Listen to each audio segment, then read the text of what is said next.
Good morning, everybody. It's Lori White from the Greater Providence Chamber of Commerce, and welcome to episode number 72 of Chamber TV. And today we are talking about public relations in the new normal and some of the techniques and approaches that are working today that perhaps we need to really evaluate and consider as we work to elevate our brand. And speaking of elevating our brand, we have a team of experts today from the PR firm of Matter with us today to talk us through some of these principles and using their trusted advice to think about how our brand resonates today in this new normal. So we have three distinguished guests. We're really thrilled to welcome Claire Papanastasiou, and Claire is a former legal journalist who crossed over to PR in 2020, and she is a director at Matter and handles the agency's professional services group. So welcome, Claire. Nice to see you. In addition, we have Melissa Murtagh, a PR pro with almost a decade of experience. She's a manager in the Matter office, works with clients ranging from higher education to nonprofit and other aspects and verticals. So welcome, Melissa. Nice to see you. Thank you. Of course, we have Alexis Feinberg. She's a media relations expert, 8 years of experience in PR, senior account executive at Matter, and she works with clients in the technology and healthcare space. So welcome to our three experts, and at this point, I am going to turn it over to Claire to lead us through today's discussion. So Claire, Great. over to you. Thank you, Lori, and welcome everyone to PR 101 and the New Normal. We appreciate you all joining us today. Melissa, Alexis, and I are excited to share our collective PR knowledge and look forward to answering any questions you may have at the end of the presentation. So please send them along throughout if anything comes to mind. So here's today's agenda. We'll start with a PR primer and then dive into the impact of COVID-19 on the PR landscape. So we look forward to presenting and sharing our knowledge with you. So let's get started. I'm going to pass it off to Alexis. Yeah, so thank you, Claire. So just jumping right in here, we're going to start with what is public relations. And this definition that you see on the screen is kind of a textbook definition about public relations as the art of communicating with your brand's relevancy to the court of public opinion. And to really boil that down, the way you communicate using public relations is multifaceted. A lot of people think of it as the bread and butter is media relations, but it's actually so much more than that. And when you think about the idea of the court of public opinion, that can vary depending on your business and your brand as well. So it's not just consumers or a general public. It can be customers, it can be partners or investors, or even it can be social media followers, depending on what your focus is. And we'll talk about this a little bit more in the next slide.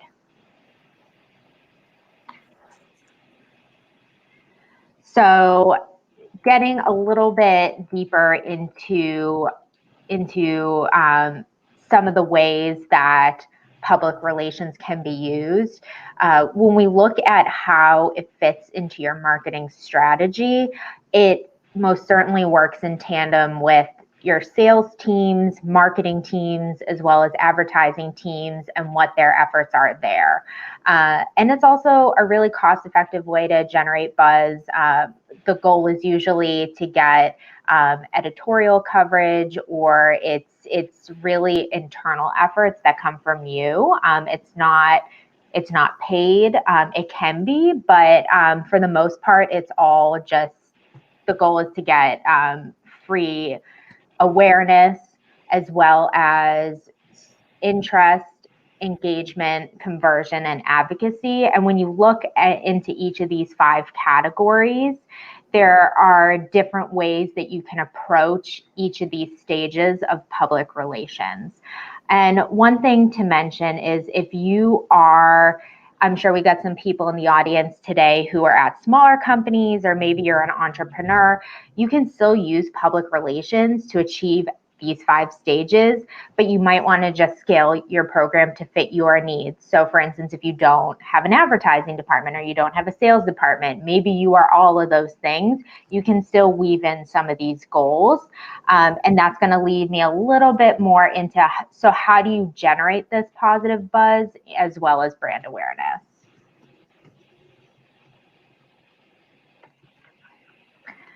So this is one of my favorite slides.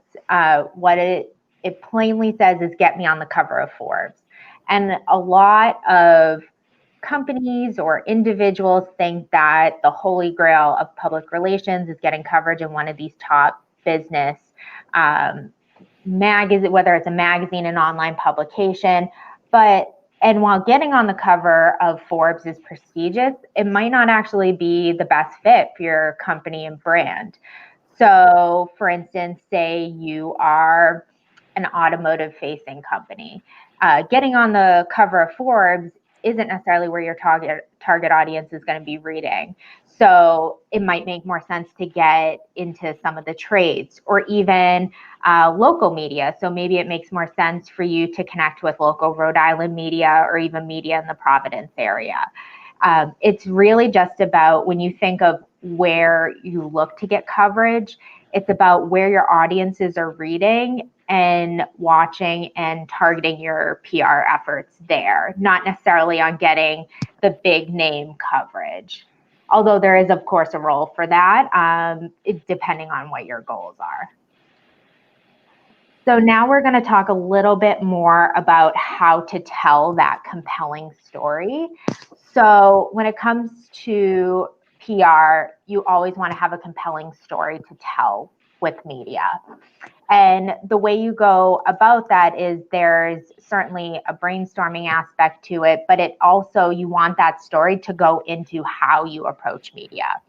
So the first thing we're going to talk about next is the pitch. So when you are looking to connect with a journalist, we do it through a pitch. And this is an example of the different components that go into a pitch. And this is oftentimes, this will just come through via email. We find nowadays that journalists tend to just want to receive information and pitches via email, not necessarily a phone call unless it's urgent. So for instance, if you have an amazing event coming up in an hour, you might be able to call your local news desk. But for the most part, this is just showing you what an email pitch will look like. And we're going to get into a little more details about it, but the main takeaway for putting together a pitch should be you want to be able to have these elements in there. So you want to tell them the news and tell them why is now the right time to cover it. You want to show why they should care about it. So why readers will want to read about your company or a perspective that you might have. And another thing is you always want to have a call to action. So what is it? Ask yourself, what is it that you want the journalist to do? Do you want them to share a press release with their readers? Or do you want them to set up an interview with your CEO? So there's a few ways that you can approach that. And then if there's any additional information, for instance, if you are in fact sharing something like a longer press release, or maybe it makes sense to share some background information with the reporter that might just be too lengthy for the actual body of the pitch, you can always put that after your signature as well. And reporters do like to have everything in one note, so they can consider it that way. But one tip is that you always want this to be succinct. It's not an essay. And so you want to make sure that you reread this a couple of times to ensure that that is in there. And another really important tip is that you want to do your research behind every journalist. So you want to know what they cover, who they write for, what they're writing. For instance, do they really like statistics? And maybe your company came out recently with a survey, so that'll be important to send to them. So going into just a little bit of the anatomy of a great pitch. So we have a few do's and a few don'ts just to consider. So when you are writing up this really amazing pitch that you're going to send, I had mentioned this, you want it to be short and punchy. So you want to use strong verbs. You want to be very succinct. So you don't want to have run-on sentences. You want to just get to the point. And they also tend to be, you want to make your pitch a little bit more conversational. So less marketing jargon, less marketing speak, and really just talk to them like you're talking to a friend while still being respectful. Since if you don't know them personally, you do want to be respectful in that way. But if it is a journalist that maybe you do have a previous relationship with, you can be a little more casual, especially if you've talked to them before and you've been working with them in the past. And a really important do is that you want your pitch to tell a good story. So we talked a little bit about thinking about what is your story. You want it to be good, have something that's unique or something like a surprise twist. You always want to make sure that it's relevant to a journalist's topic, and you want to make sure that you're pitching a story, not necessarily a company or a product, because journalists, they often, they love to write about you, but they're not necessarily going to write about an overview of what your company does or what your product is. They want to weave that into a larger story, whether it's a recent news item or maybe it's a little bit more of a thought piece. One thing to really call out is so if you work in an industry that has a lot of technical terms, we generally say stay away from using very technical terms unless you know for sure that it's a reporter who covers that level of detail. So maybe, for instance, I'll go back to that automotive industry example. Say it's an auto magazine for mechanics and it's a story on how to replace an engine. So maybe you want to have a little more technical terms to show your expertise, but in general, just try to make the language as simple as possible. So now we have just a couple of don'ts to help with putting together your pitch. So I already mentioned, don't get too technical, don't use too many buzzwords. Another thing is don't be over the top promotional. So that certainly gets back to some of that marketing jargon that it comes away from that conversational tone. Another thing is don't copy and paste from a press release or product sheet. Really make sure that your pitch is tailored to that specific reporter. And again, you're telling a compelling story, and what you have in there is going to be interesting to them and their readers. And so one question I do like to ask myself is, do I get to the point in this pitch? How do I come across? Do I come across as confident, or do I come across as if I'm bothering the journalist? So you always want to come across as confident because you know what you're talking about and you think that this journalist will be interested in what you have to say. So now knowing just a couple of do's and don'ts about how to put together the right pitch and what public relations can serve as, a big question is, in the next slide, is going to be what counts as news. So when thinking about what counts as news, one thing to keep in mind is that many journalists, they actually get dozens, if not hundreds of pitches every day in their inbox. So it's important to ensure that whatever you share is both newsworthy and interesting. And that kind of circles back to telling a compelling story. A couple of things to consider whether something counts as news is to think about the mode of how you're going to communicate that. So for instance, what would be great for a press release versus what would be great for a proactive pitch versus what is good for social media. And you see that we just have a few examples up on screen. So for instance, what's great for a press release could be a new product, maybe a new client win, maybe a major award. So those are a couple of things, whereas when you look at, for instance, say that you just came out with an annual report or some sort of white paper, that might be better for a piece of content, maybe on the website. So there are just a couple of ways to consider it. And then one other thing to think about is that journalists, they love visuals to tell a story if it's appropriate.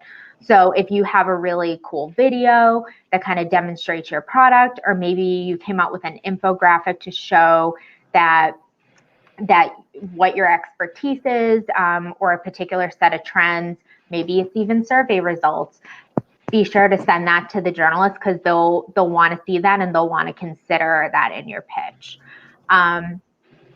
So now we're going to learn a little bit more. Well, what is the difference between certain pieces that you're sharing with media? So we break it down here into just a couple, where it's the press release, a media alert, or a proactive pitch.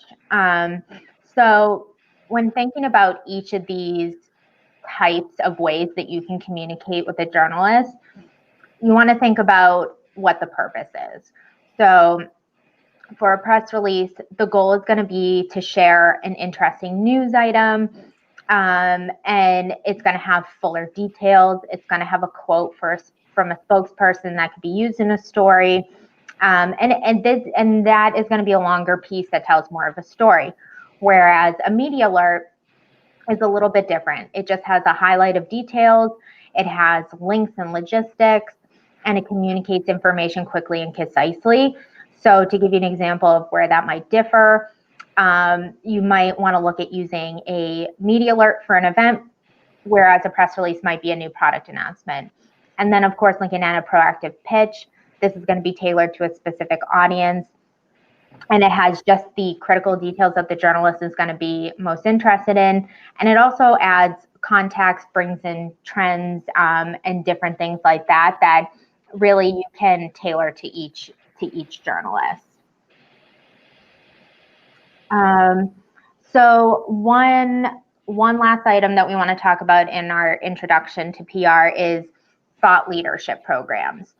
So on the next slide, we just talk a little bit more about pitching for thought leadership. And what it is a program that's designed to highlight the profiles of individual leaders or executives at your company. And again, if you are an entrepreneur, or maybe it's a small company, maybe it's you that is going to be the thought leader in this instance. So the thought leadership program is really to show the leader's expertise as well as your company's perspective. And the goal is to progress your company's awareness with this. And it also can demonstrate your company's vision within a certain industry. So there are, just before you start pitching sort of thought leadership ideas, whether it's through a proactive pitch or in an interview, there are three things that you want to ask yourself. So you want to ask yourself, why now? Is the topic relevant to a particular trend or news item? What will be the impact of the topic? As well as what is the connection? So does it speak to a core competency of your company? So you always want to circle it back to what your company's expertise is, while still highlighting the leader's own perspective. So, and the last thing I'll say about this is a lot of times journalists will actually be looking for an expert who can speak to certain news items or trends in a thoughtful and unique way.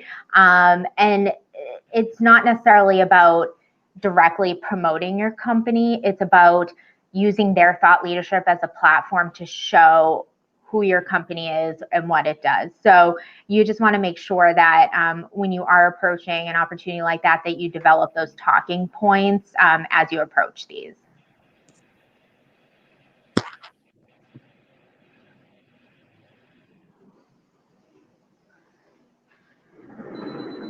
And then the last piece here of our PR 101 section is how to leverage that coverage. So Alexis took you through everything from how to write a pitch, what requires a press release, what requires a media alert, what requires a byline or a case study. And now you actually get that coverage. So what do you do with it once you get it? There's many different avenues you can take. You want to build more awareness. So definitely having a news section or including it in your About Us section of your website and linking to these news articles that you've secured. Even if it's just a mention, like Alexis said, with a thought leader in an article, great to show all the coverage you've been getting. If you have a sales team, sharing that coverage with your sales team, it's a great way for them to use in their follow-ups to help generate leads and show that, look, we're being talked about in the news. You really should work with us. You really should sell our product. You really should buy our service. Another way is to share it internally. So get your employees excited about it. Send an email. Say, hey, did you see us in our local newspaper? Hey, did you see us, on local Channel 5 news? Tonight, get your employees excited about it. Also, if you're the type of company that has board members, investors, great opportunity to share with them to say, look, we're being talked about in the news. And then lastly, social media.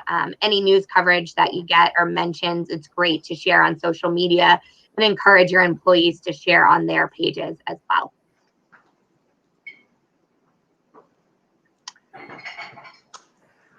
All righty, the new normal. Thank you, Alexis and Melissa. So we can go to the next slide. The tips described thus far, still apply when dealing with the media. They are tactics, and they're very effective tactics. So in the bigger picture, we've seen a shift, especially since COVID hit. And that's been, PR is traditionally focused on the external audience, sort of like, hey, raise the media profile, or mitigate a crisis, or keep it out of the press. So it's always driven by external desires and focusing on that external audience. What we've seen with COVID is it's shifted the focus to internal audiences. And a sound PR plan always had an internal audience component to it, but COVID has actually heightened that awareness for companies. And companies that really value their employees have always had like an internal communications program. So it's been interesting to see how COVID has sort of separated the wheat from the chaff in terms of who had an internal communications program. So we just thought that was interesting in terms of highlighting the change there. So with the focus on internal audiences, excuse me one second here. So it did underscore that internal audiences are an important part of a PR plan. We can go to the next slide. So what we've seen is a lot of clients, or not a lot, but some clients have come to us asking about internal communications help. And in order to have an effective communications strategy, it really does start from the leadership. So essentially, the better the internal communication structure, the better a company can deal with something like COVID or any other crisis. So it's important to have an internal and external, pardon me, 1 minute, I have something in my throat. It's important to have consistent messaging to internal and external stakeholders. And one way a company can achieve that is with a viable protocol and working with leadership. So it does start with having the communications plan be part of the business strategy. So in order of, apologies here, all communications plans should really reflect the leadership integrity, transparency, and authenticity. Next slide, please.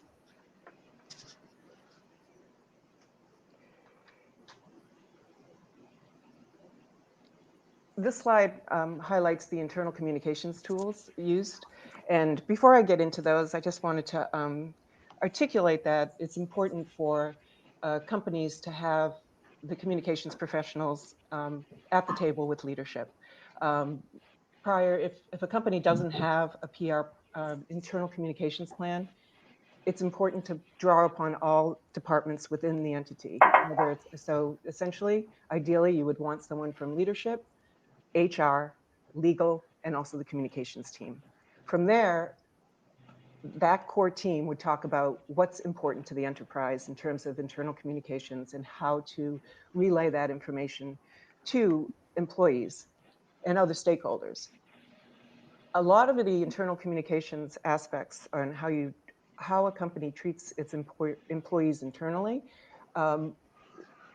is key in developing a very strong culture. So that was another takeaway from COVID, in a sense that it really did show a company's culture in dealing with getting communication that really was, when you think about it, life or death, out there to their stakeholders. So, so underscoring the need for internal communications, it really does drive a culture of cohesiveness, and especially now when we're all working remotely, it's really, really, really vital for companies to look into their own internal communications structures. Now, this slide highlights different ways of doing that. Again, it will reflect the culture, so it's emails or fact sheet, because, and the frequency will be dictated by, what you have to say, actually, too, in terms of reaching out to your employees. You don't want to have email fatigue if there's no updates. What we learned with COVID was it was okay to just give updates in terms of where things stand now, and keeping people in the loop, because that's very vital in terms of making sure that there aren't any voids and you want people to feel connected. So the communication method will be dictated by the culture.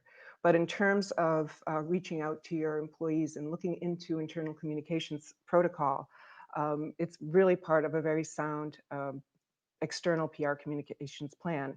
What we found is the better the internal communications that a company has, the protocol, the better it is in dealing with any kind of media crisis that may evolve. So we would highly recommend that companies look into that, and it would start with leadership. It's off to Melissa.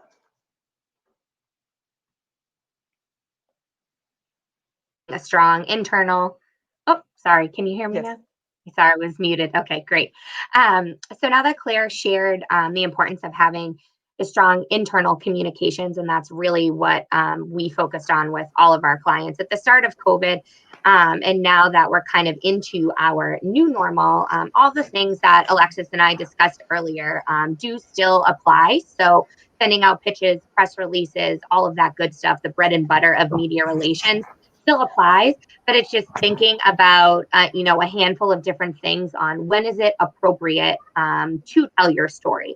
There's so many different things going on in the news right now, even outside of COVID, that you need to make sure how you're telling your story, when is the appropriate time to tell your story, and knowing the news cycle. So, if something comes out that, there's been a, public figure that unfortunately passes away, not the time to send your pitch out to news reporters that day or even the next day. Give time for reporters to cover that breaking news before you're going out with your news.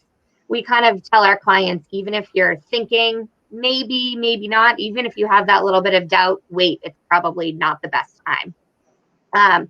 Also, understanding resources are limited, just like all industries with COVID. The media and news landscape has been affected. There have been a lot of layoffs, and there aren't as many, reporters and producers as there has been. So they're spread very thin. So you might have to follow up a handful of times. Don't be frustrated if you send out pitches and you don't get a response right away. Following up is definitely key, and persistence is key to getting that coverage. And if you find yourself, if you don't really have anything newsworthy to tell right now, that's okay. Focus on the fundamentals. Get that internal communication strategy, your messaging, your branding, content ready to go. Focus on that internally, and then the time will come when you're ready to share that news externally and really focus on securing some media coverage and telling your story to the world. Next slide, please.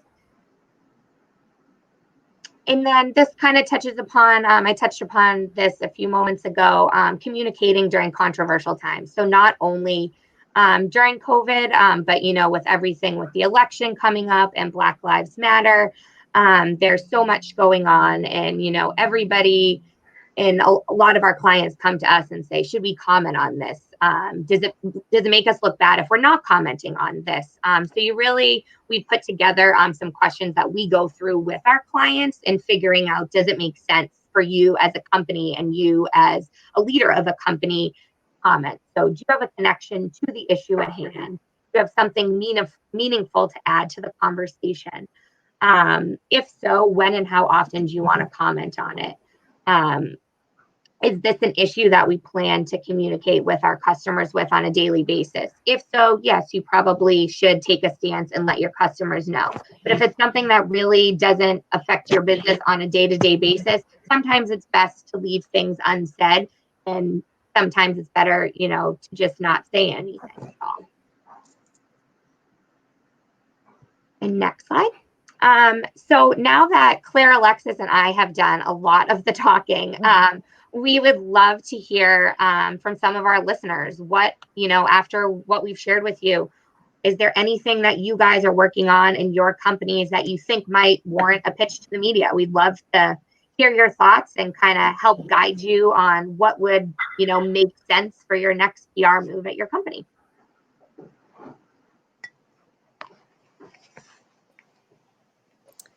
So that was excellent. Really enjoyed that presentation. So let me start by asking a couple of questions that I was thinking of as you were presenting. My first is, you didn't talk a lot about social media. What is the role today during these times? Has the role of social media changed?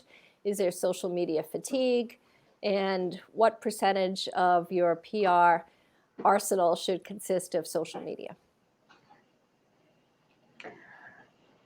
So social media is actually a really great vehicle outside of traditional media relations to communicate some of your messaging.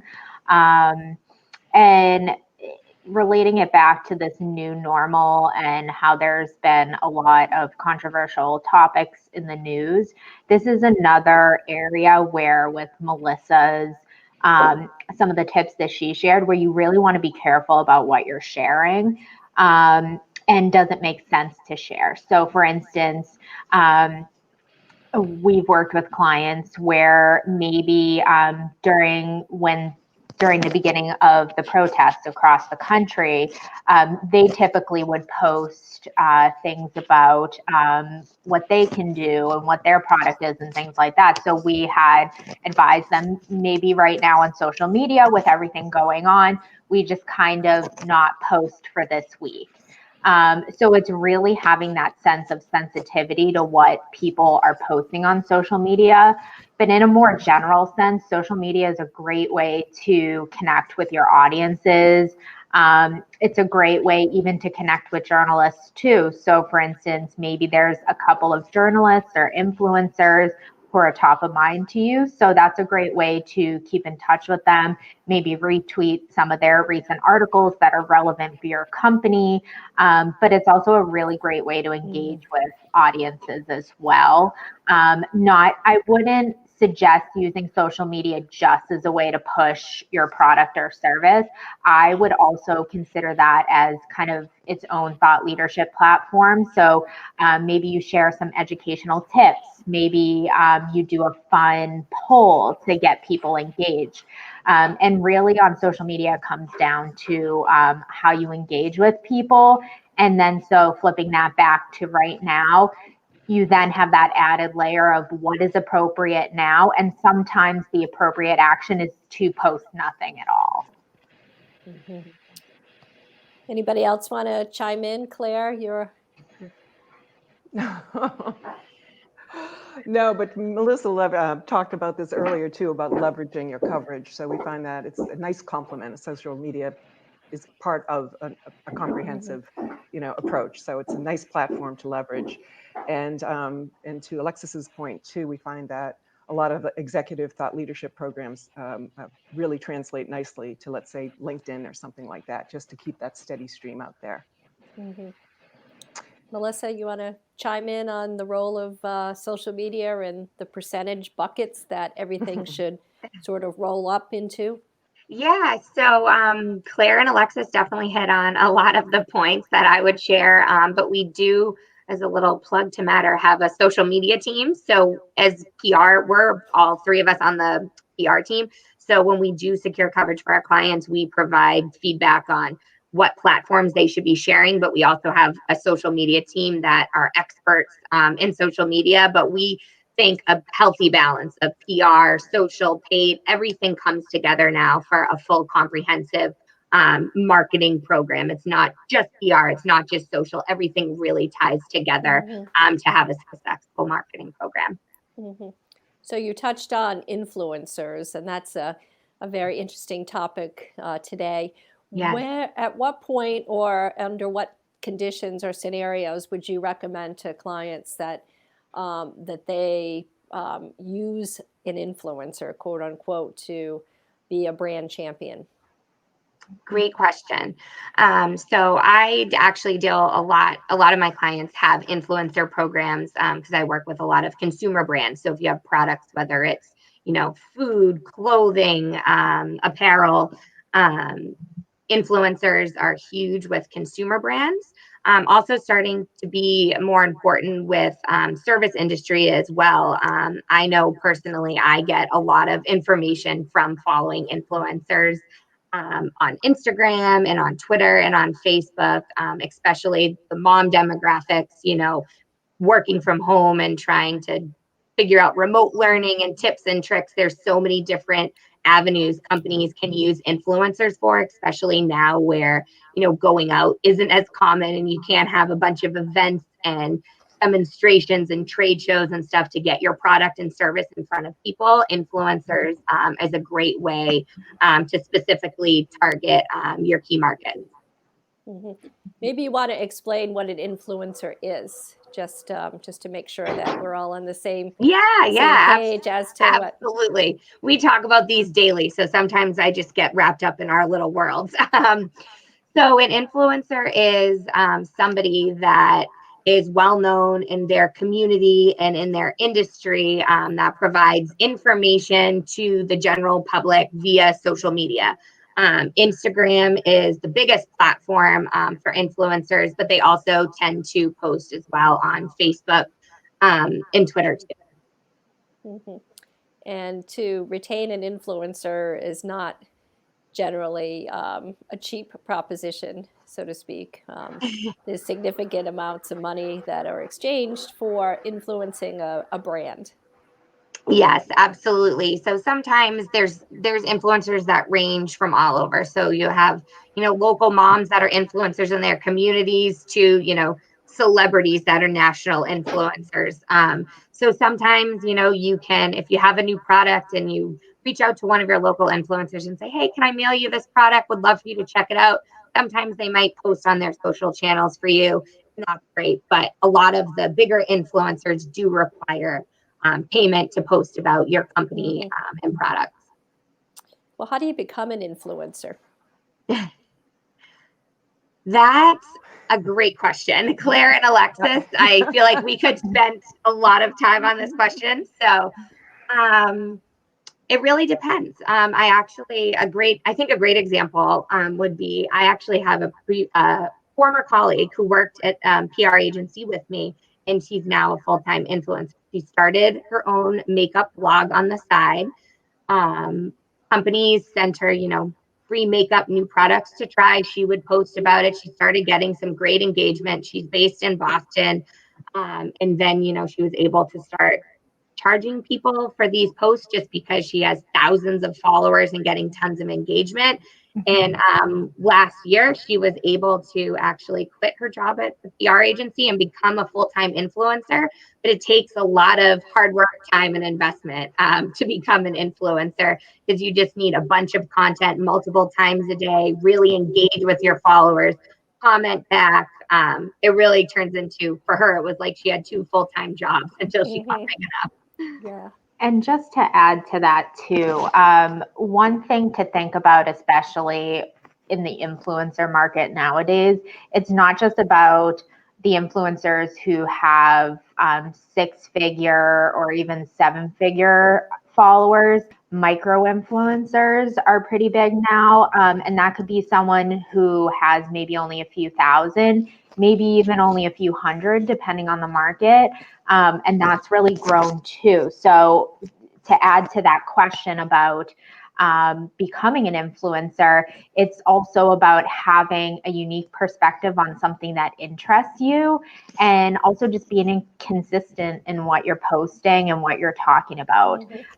So I would generally say that if you're posting once a month, that's probably not a good cadence to really build your brand and your audience, but just having a level of consistency, having a unique perspective that you really are passionate about, that's where to start. And again, micro influencers are really growing as well. So don't feel like you have to have, 100,000 followers just to have an impact. Yeah. So we're talking about two different streams of individuals to approach. So we're talking about members of the news media, then we're also talking about influencers as a separate channel, and both have their uses and advantages and disadvantages. Yeah. For sure. Okay. Another point in your deck that I really appreciated was the notion that journalists love visuals, and whether it be an interesting video or an infographic. What, particularly on the infographic side, what resources do you think are the best resources for generating infographics? So one suggestion, and I think it really depends on what your resources are. And when I say resources, is who is available to help with that. Do you have a budget for content and graphics?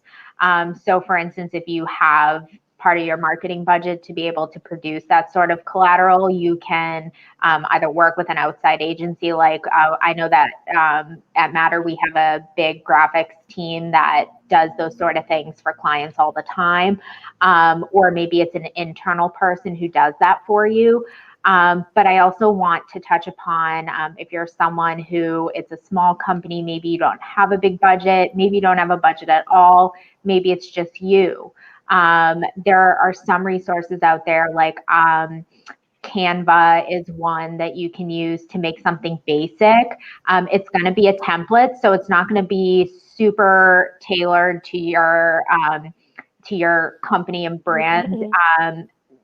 Versus like if you have someone internally who can do that, or even you're working with an outside third party like an agency. But it is a good start if you're someone who is either maybe in the startup phase or it's just you and you just don't have a marketing budget right now. So that's a good way to start. So there are a few different ways to do it. And you can create infographics that are as detailed as you want them to be, but you always want to make sure that it provides educational value no matter what you do. Melissa or Claire, anything you want to throw in there and build on? No, I think Alexis did a great job covering that. Okay. And what about the role of video? The role of video is huge now, especially with everything being virtual and people doing Zooms 24/7 and hosting webinars and having virtual events. Video is definitely key. And to kind of piggyback off of what Alexis said about infographics, if you're a small company just starting up and you're trying to, do things yourself, there's a bunch of blogs. If you go to our blog, we have a bunch of blogs recently that our video team has put together on tips on, just how to use your iPhone and create a compelling video, share with your customers, or to send to, news stations to be considered to be included in segments. And then also, if you're a larger company working with a video team internally or externally is definitely going to be key moving forward to all marketing programs. Absolutely. We've seen some clients really embrace the internal video just to have that cohesiveness again. So plays a huge role. So we do have a question from Bill Delmage, and he wants to know what the traditional scope of work would be involved in hiring an agency. So what do you have to do in order to determine if an agency is a right fit for you, and how do you prepare yourself and your business to be able to approach an agency? All right. Go ahead, Claire. That's all you. Well, the first is, as I mentioned earlier, communications is a huge part of a business strategy. So we would build our PR plan around the business strategy. So I guess that an entity has to look back and say, okay, what is it, what we have to say, and what are our business goals? And a lot of what we do is, in terms of talking with someone for the first time, we really just ask them, okay, tell us more about your business. We dive right in, because you don't create a PR strategy in a vacuum. It has to piggyback and advance the business goals. So we do ask a lot of questions there, ask a lot about their target audiences, and that's both internal and external. And it will depend on what industry they're in. It will depend on what their budget is. It will depend on immediate and long-term goals. So the first step is just simply giving us a call, and we'll ask the questions in terms of, hey, tell us about your business strategy. What's your growth plan? What audiences, what geographies? And then we'll go back to the drawing board and then come back with various proposals based on the information we've received. And, some entities, you were talking about influencers earlier. I'm in the professional services field, right? They don't use influencers. So again, it will depend. It will be very tailored. And there's a constant assessment too. If we were to engage, it's a constant assessment, because you have to do your metrics and making sure that whatever plan we're implementing is really aligned with the business goals. So I hope that answers your question, but each one is very tailored, and as it should be. Sure. So we're taking questions now from the viewers. If anybody has anything specific that they would like to pose to Alexis or Melissa or Claire, just please put them in the chat box. Let me just pose one last question to you all as we're beginning to wrap up here. But what is the one piece of advice that you would give to business professionals today to keep their brand relevant during a time where the news cycle is so congested with, COVID-related news, presidential campaigns, elections, the like?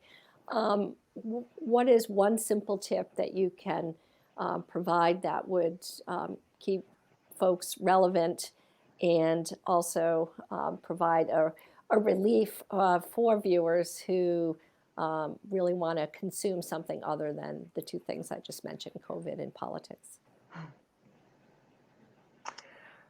Excellent question. So I would say, and we kind of alluded to this earlier on how we had to pivot with a lot of our clients to focus on their internal communication strategy. So when you are going to go out to media contacts and media outlets to try to get some news coverage, make sure it's something significant that you want to go out with. You don't want to just try to go out with a bunch of little things to break through all of this noise. You want one solid piece to go out with, and don't get discouraged. It's a very trying year for every company, no matter what industry you're in, no matter what executive you are, leading a small company, a medium-sized company, a large company.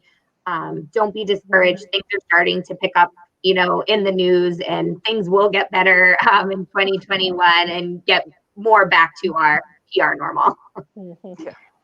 Yeah, and one thing just to add to what Melissa said is it's certainly there are journalists out there who do want to cover topics outside of the election, outside of COVID, because they know that their readers want to have that sort of information too. So that circles back to that idea of ensuring that you understand each journalist that you're reaching out to. And we've done that for clients too, where over the last few months, there might be a few journalists that make sense for their program. So we might send them a note just asking them, like, what are you covering right now? And that's appropriate in certain situations. I certainly wouldn't do that with every journalist, but sometimes that can be helpful too. And so there are certainly ways around it, and to really get your idea out there. And you guys did touch on this, but I think it's worth repeating that every once in a while you have to, zoom back, if you will, and take a look at the messages that you are putting out with your own brand. Review your website, review your collateral material, make sure that it's not out of whack or out of sync or tone deaf, considering what's in the news today, because sometimes we have our marketing messages and we created those messages in a different time, in a different place, in a different mindset, and it's always important to go back and take another look and say, hey, does this resonate today? Yep, August absolutely. 2020. So do you want to just comment on that a little bit before we wrap up? Yeah, absolutely. Now is the time. And like I said, we've done it with a lot of clients to go back and refresh that messaging. Is there other things that your company feels strongly about that you want to get into your company messaging, into your branding, into your mission statement, vision statement? Now is definitely a great time to spend that time internally and get things ready to go for the fall and the new year. Mm-hmm. Okay. Well, this has been fantastic, Claire and Alexis and Melissa. I really appreciate your time today. I know our viewers really enjoyed it as well. And if folks have any follow-up questions, they can reach out to you and the team. Absolutely. Do you want to just shout out your URL, particularly where you had the videos on how to create a quickie with your iPhone? What's the best URL to reach you all at? Yes, matternow.com. Matternow.com. Okay, well, fantastic. Thank you, everybody, for being with us today. Make sure you follow them on social media, and we will see you all next time. Take care, everybody. Thank you so much, everyone. Bye. Bye.